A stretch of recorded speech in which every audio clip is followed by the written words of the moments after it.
आपके किसी के गांव में 15-15 लाख मिले कि नहीं मिलेगा?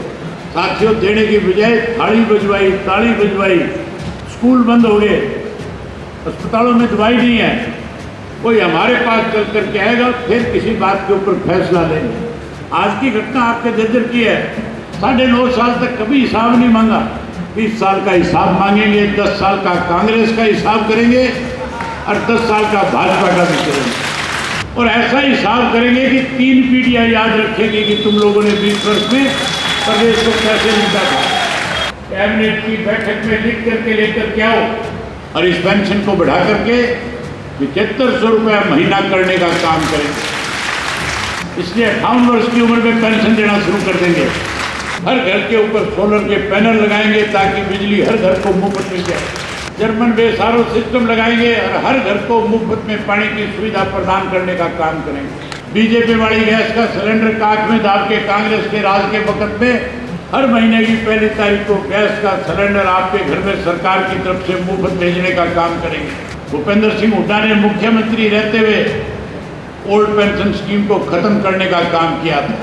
सारे पोर्टल खत्म कर देंगे, राशन कार्ड बना देंगे, सारी सुविधा राशन कार्ड से दे देंगे।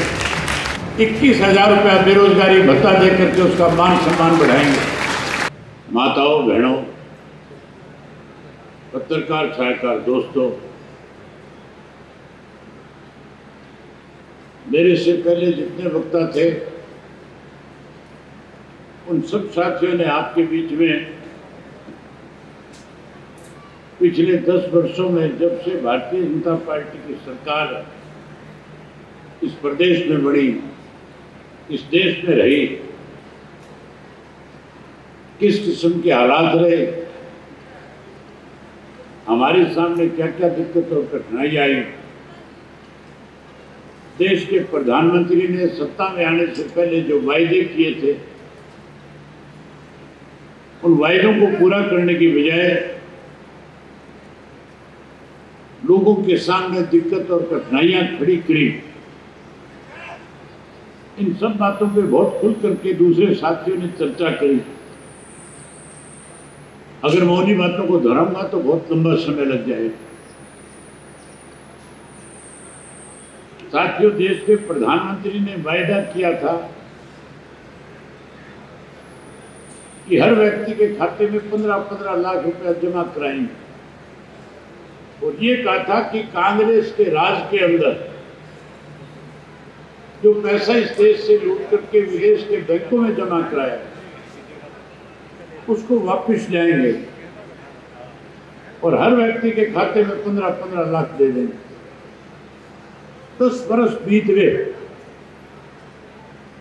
मैं हरियाणा प्रदेश के 2000 से ज्यादा गांव में जाकर के आया।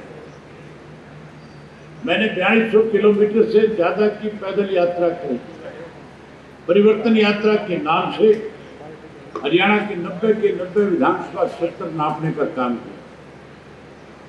मैंने खुल के लोगों से पूछा था कि 15 लाख आया कि नहीं आया। सबने एक ही बात कही कि एक नया पैसा भी नहीं दिया, केवल हमें बरगड़ाया गया। आप दोनों जिलों के कार्यकर्ता साथी बैठे हो, आपके किसी के गांव में 15-15 लाख मिले कि नहीं मिलेगा? कई साथियों के हाथ नहीं हिल रहे, किसी के यहाँ नहीं आए। पढ़े लिखे नौजवान से वायदा किया 2 करोड़ को नौकरी और रोजगार देंगे हर साल। हर साल का मतलब 10 साल में 20 करोड़ नौकरी मिलनी चाहिए। हमारे देश की आबादी 144 करोड़ की है। अगर 20 करोड़ बच्चों को रोजगार मिलता तो मान के चलो 100 करोड़ लोग जो है आज खुशहाल होते। मेरे से पहले आकाश आनंद जी बता रहे थे कि आज भी 80 करोड़ को जो है राशन के नाम पे बरकरार रही है भाजपा। 1000 रुपए का महीने का राशन देती है और ये कह करके मजाक भी उड़ाती है कि हम ऐसे लोगों को राशन दे रहे हैं जो गरीब है, जो कमा करके नहीं खा सकते, अपमानित करते हैं। अगर रोजगार दिया होता, नौकरी दी होती, तो आज देश खुशहाली की तरफ, तरक्की की तरफ बढ़ता। ना कि ये बात हमें सुनने को मिलती। अगर हम किसी दूसरे मुल्क में जाते हैं, किसी राजनीतिक व्यक्ति के साथ बैठ करके बात करते हैं, और जब हम गर्व के साथ ये कहते हैं कि हम दुनिया की तीसरी ताकत हैं, तो आगे से वहां के राजनीतिक लोग इस बात को लेकर के हमारा मजाक भी उड़ाते हैं कि आप तीसरी ताकत बनने की बात करते हो। आपके यहाँ 80 करोड़ लोगों को सरकार की तरफ से राशन दिया जाता है, आपके यहाँ भूखमरी है, आपके यहाँ लोगों के पास रोजगार नहीं है, नौकरी नहीं है, इसलिए सरकार उनका पेट भरने के लिए उनको राशन देने का काम करती है। ये केवल साथियों हम लोगों को अपमानित करने का काम करते हैं। ना नौकरी दी, ना 15 लाख दिया, ना किसान का कर्जा जो माफ करना था वो किया, ना स्वामीनाथन की रिपोर्ट लागू करी, ना किसान की फसल के दाम 2 गुना करे, केवल बरगड़ाया। 10 साल अगर कुछ हमें दिया तो 3 काले कानून देकर के 13 महीने तक आंदोलन करने पे मजबूर किया। कोरोना के दौरान अनेक दिक्कतों और कठिनाइयों का सामना करना पड़ा। साथियों, देने की बजाय थाली बजवाई, ताली बजवाई, दीपक जलवाए, पता नहीं क्या क्या हमारे से करवाया, लेकिन सुविधा के नाम के ऊपर हमें हर चीज से वंचित रखा, परेशान किया। बीजेपी के राज में महंगाई बढ़ी, भ्रष्टाचार बढ़ा, कानून व्यवस्था खत्म हो गई, स्कूल बंद हो गए, अस्पतालों में दवाई नहीं है, नशा बढ़ गया, अपराध बढ़ गया, पढ़े लिखे नौजवान बच्चों के पास रोजगार नहीं है, इसलिए अपनी जमीनें बेच करके विदेशों की तरफ पलायन करने का काम कर रहे हैं। आज भी विदेशों में बैठे लाखों की संख्या में नौजवान बच्चे मुझे हर रोज सैकड़ों की संख्या में विदेशों से फोन करते हैं और कहते हैं इंडियन नेशनल लोकदल पार्टी की तरफ से हमें चिट्ठी दे दो, ताकि हमें यहाँ पे ग्रीन कार्ड मिल जाए, सिटीजनशिप मिल जाए। आज भी साथियों गलत नीति और पॉलिसी की वजह से कांग्रेस और बीजेपी की आज बच्चों को विदेश जाने पर मजबूर होना पड़ रहा है। ये सारी चीजें मैंने यात्रा के दौरान देखी थी।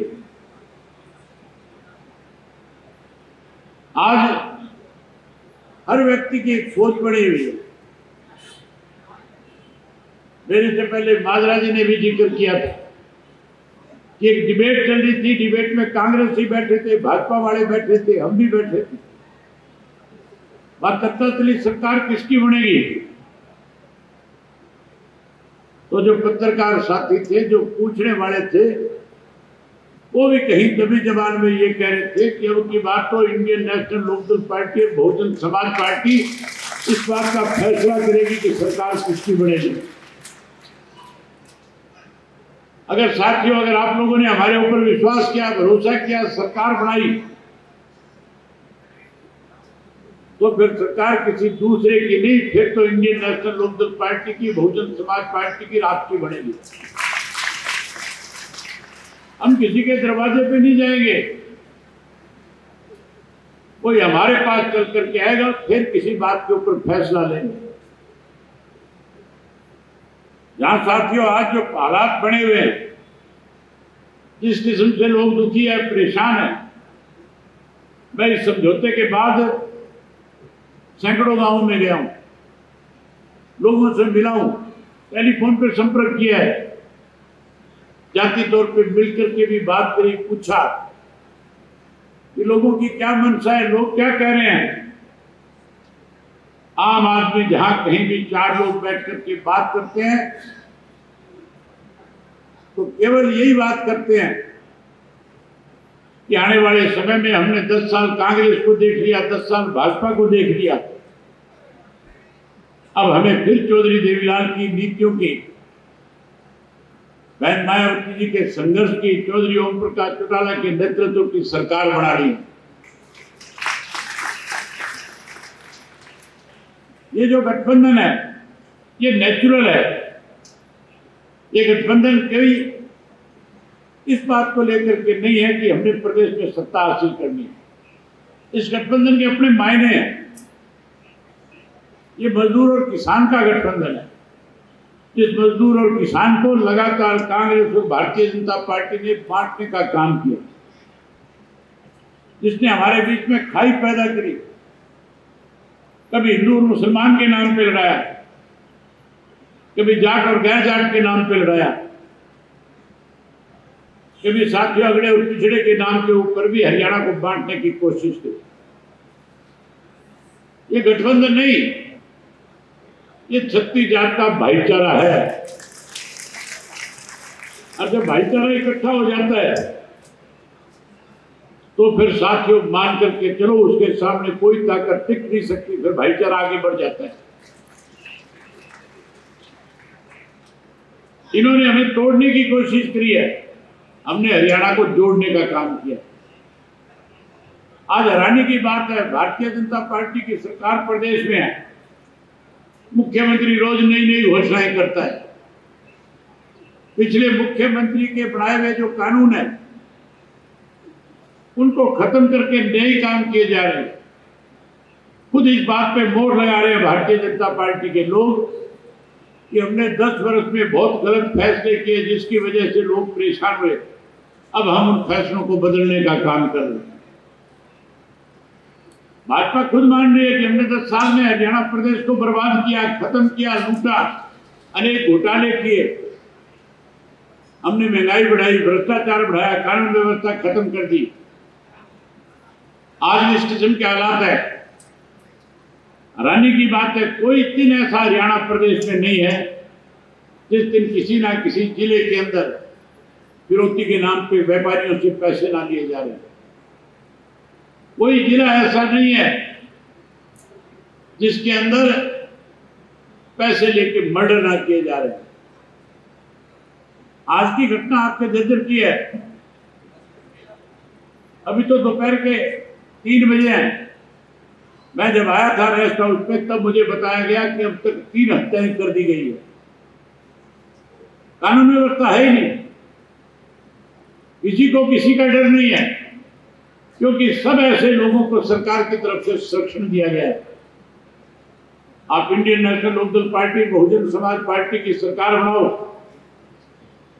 ये बेखौफ बदमाश जो आज हरियाणा प्रदेश में घूम रहे हैं, या तो प्रदेश छोड़ करके भाग जाएंगे और या फिर प्रदेश में सरकार बनने के बाद ही अपने आप को सरेंडर कर देंगे। कोई भी गलत काम हरियाणा प्रदेश में नहीं होगा। हैरानी की बात है, कांग्रेस की तरफ से बड़े बड़े वायदे किए जाते हैं। कहा जाता है आजकल एक यात्रा चला रखी है, हिसाब मांगो यात्रा। 9.5 साल तक कभी हिसाब नहीं मांगा। विधानसभा में एक दिन भी सरकार से नहीं पूछा कि आप बजट कहां खर्च कर रहे हो। हरियाणा प्रदेश के ऊपर 325 करोड़ का कर्जा क्यों है। कभी ये नहीं कहा कि हरियाणा प्रदेश के किसान को खाद नहीं मिल रहा, बीज नहीं मिल रहा, मुआवजा नहीं मिल रहा। कभी एक दिन इस कांग्रेस ने विधानसभा के अंदर भारतीय जनता पार्टी से ये नहीं कहा कि आपके राज में 13 महीने तक किसान को 3 काले कानूनों के खिलाफ लड़ाई लड़नी पड़ी, उसका जवाब दो। अब कहते हैं 10 साल का हिसाब मांग रहे हैं। Bahujan Samaj party, Indian national Lokdal party को सत्ता में जाओ, 20 साल का हिसाब मांगेंगे, 10 साल का कांग्रेस का हिसाब करेंगे और 10 साल का भाजपा का भी करेंगे। हिसाब मांगेंगे नहीं, हिसाब करेंगे। और ऐसा हिसाब करेंगे कि 3 पीढ़ियां याद रखेंगे कि तुम लोगों ने 20 वर्ष में प्रदेश को कैसे लूटा था। साथियों, आज तक इस प्रदेश में किसी ने किए हुए वायदे अगर पूरे किए, अगर किसी ने अपनी बात को सिरे चढ़ाया, तो उस शख्स का नाम चौधरी देवीलाल था। आप याद करो, सन 1987 को समस्त हरियाणा सम्मेलन जींद में हुआ था, और जींद के उस समस्त हरियाणा सम्मेलन के अंदर चौधरी देवीलाल ने 3 वायदे किए थे हरियाणा प्रदेश की जनता के साथ। 3 गारंटियां दी थी।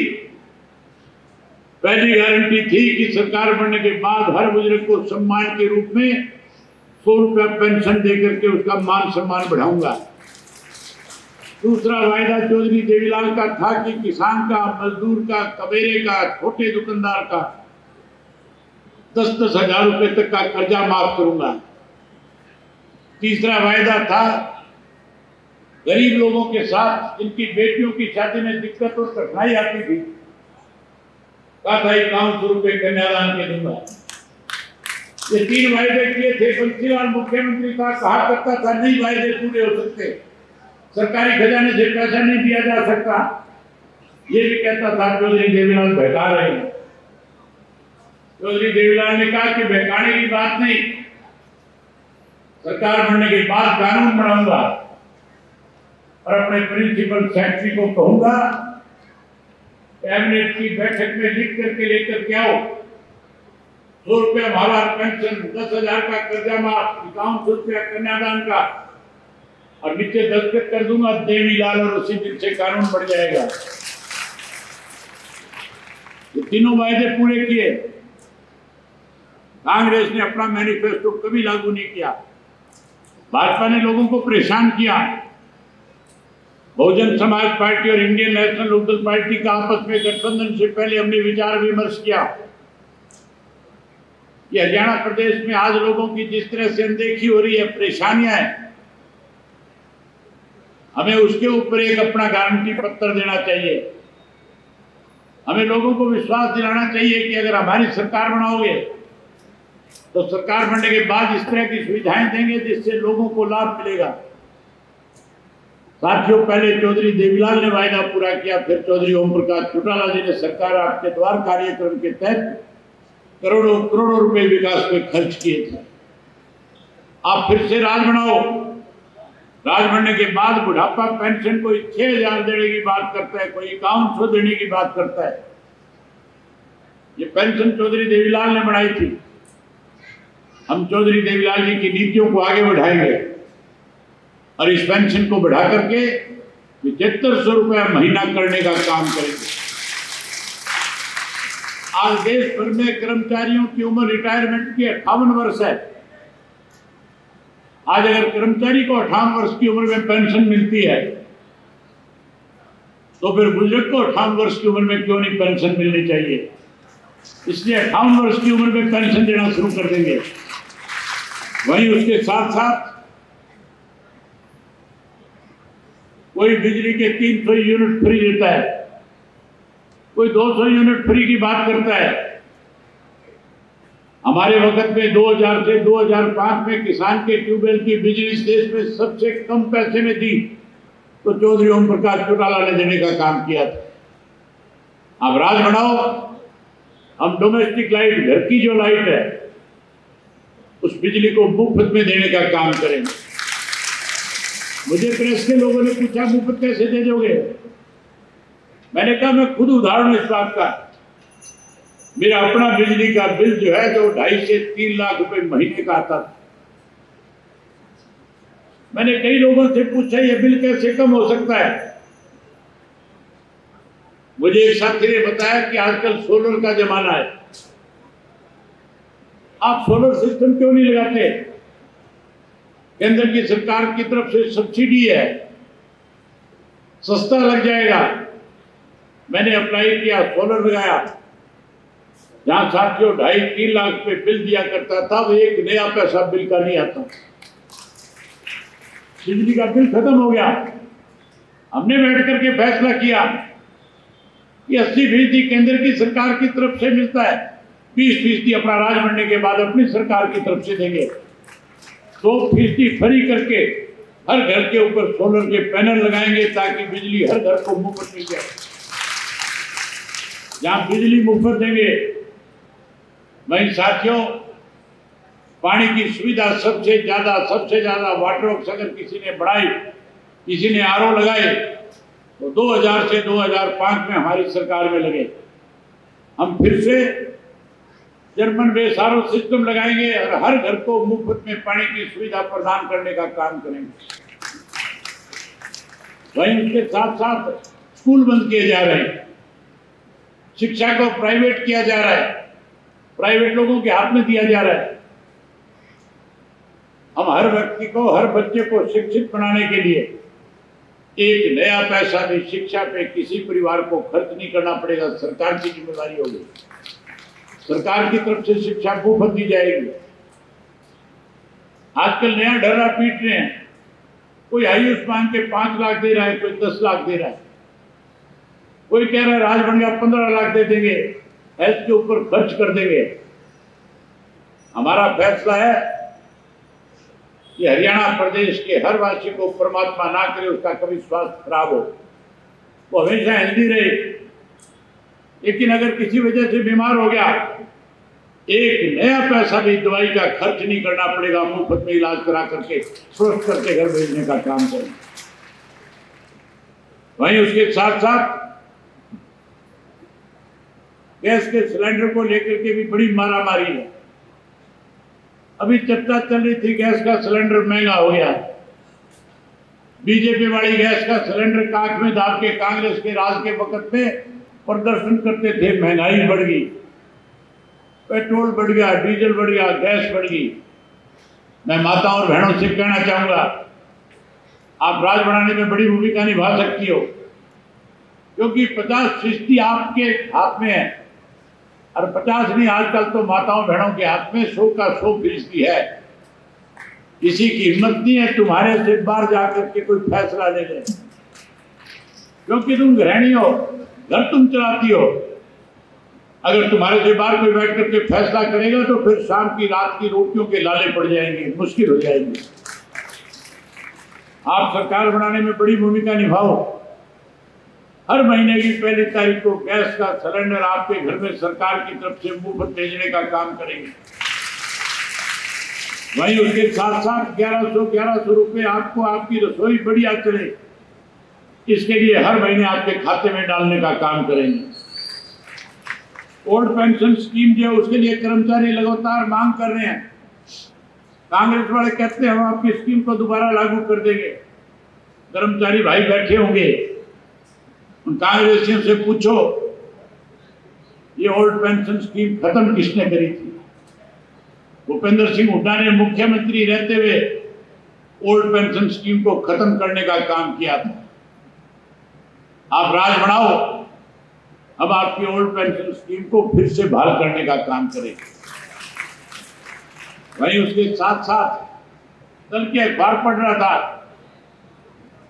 अखबारों में मुख्यमंत्री का नाम छपा था, कह रहा था शहर में बैठे गरीब आदमी को 30 गज का प्लॉट देंगे, बड़े गांव के अंदर 50 गज का दे देंगे, तो मध्यम वर्ग का गांव होगा उसमें 100 गज का प्लाट दे देंगे। ये तो प्लाट देने में भी कंजूसी कर रहे हैं, उसमें भी भेदभाव कर रहे हैं। हम बिना भेदभाव के 100 गज के प्लाट, चाहे वो शहर में, कस्बे में, गांव में कहीं बैठा है, 100 गज का प्लाट देंगे और चौधरी देवीलाल आवास योजना के तहत पक्का मकान भी बना करके देंगे। साथियों, पोर्टल जो बने हैं उससे परेशान हो कि नहीं हो, दुखी हो कि नहीं हो? पोर्टल से पोर्टल खत्म करना चाहते हो कि नहीं करना चाहते? राज बढ़ाओ, सारे पोर्टल खत्म कर देंगे, राशन कार्ड बना देंगे, सारी सुविधा राशन कार्ड से दे देंगे। जिस मंडी में बैठे हैं, अभी मंडी के प्रधान आए थे, स्वागत करके गए थे। एक बात कहना चाहता हूं, हमारे वक्त में आड़ती को 2.5% मिला करता था, अब फिक्स कर दिया, अब कहते हैं 42 रुपए देंगे। सरकार बनाओ, आड़त का सिस्टम पुराने वक्त में चौधरी ओम प्रकाश चौटाला के समय में था, उसे लागू कर देंगे। आजकल नौकरियों के लिए बहुत दिक्कत है। कोई सरकारी नौकरी जो है पक्की नहीं निकलती, कौशल रोजगार योजना के माध्यम से निकलती है। नौजवान खड़े हैं, एक नौकरी का फार्म भरते उसके लिए 1000 रुपया लगता है, कहीं 500 लगता है, कहीं 250 300 लगता है। अगर 10 नौकरी निकलती है, 10 के फार्म भरते हो, 10 हजार रुपये खर्च हो जाते हैं। रोजगार मिलता नहीं, नौकरी मिलती नहीं। हमारा फैसला है हर घर में एक पढ़े लिखे नौजवान बच्चे को रोजगार और नौकरी देने का काम करेंगे। फार्म का एक नया पैसा नहीं लगेगा, फार्म की कोई फीस नहीं होगी। वही हर घर से एक पढ़े लिखे को रोजगार नौकरी देंगे। जो बेरोजगार रह जाएगा उसे चिंता करने की जरूरत नहीं। 21,000 रुपया बेरोजगारी भत्ता देकर के उसका मान सम्मान बढ़ाएंगे। साथियों, आशा वर्कर परेशान है, आंगनवाड़ी की वर्कर परेशान है, सफाई का कर्मचारी परेशान है। जो कच्चे कर्मचारी है आज उनके सामने बहुत सी परेशानियां हैं। आशा वर्कर को, आंगनवाड़ी वर्कर को, सफाई कर्मचारी को भाजपा ने बड़े वायदे किए थे पक्का करेंगे। पक्का करने के बजाय सड़कों पे आंदोलन करने पे मजबूर कर दिया, लाठियां खाने पे मजबूर कर दिया। लंबे समय तक मैंने देखा आंगनवाड़ी आशा वर्कर सरकार के खिलाफ लड़ाई लड़ती रही, पहले जिला के हेडक्वार्टर पे, फिर चंडीगढ़ में जाकर के। हमने हमेशा उनको समर्थन दिया। अगर आप लोगों ने बड़ी भूमिका निभाई सरकार बनाने में, आपने अगर सरकार बनाई तो आशा वर्कर को भी, आंगनवाड़ी की वर्कर को भी और सफाई के कर्मचारी को पक्का करने का काम करें। वहीं साथियों, चंडीगढ़ के ऊपर हरियाणा का जो हिस्सा है, हम उस हिस्से को उसी तरह से बरकरार रखेंगे, लेकिन अपनी अलग राजधानी बनाएंगे ताकि लोगों को चंडीगढ़ के धक्के ना खाने पड़े। हरियाणा की अलग राजधानी बनाएंगे, अलग हाई कोर्ट बनाएंगे।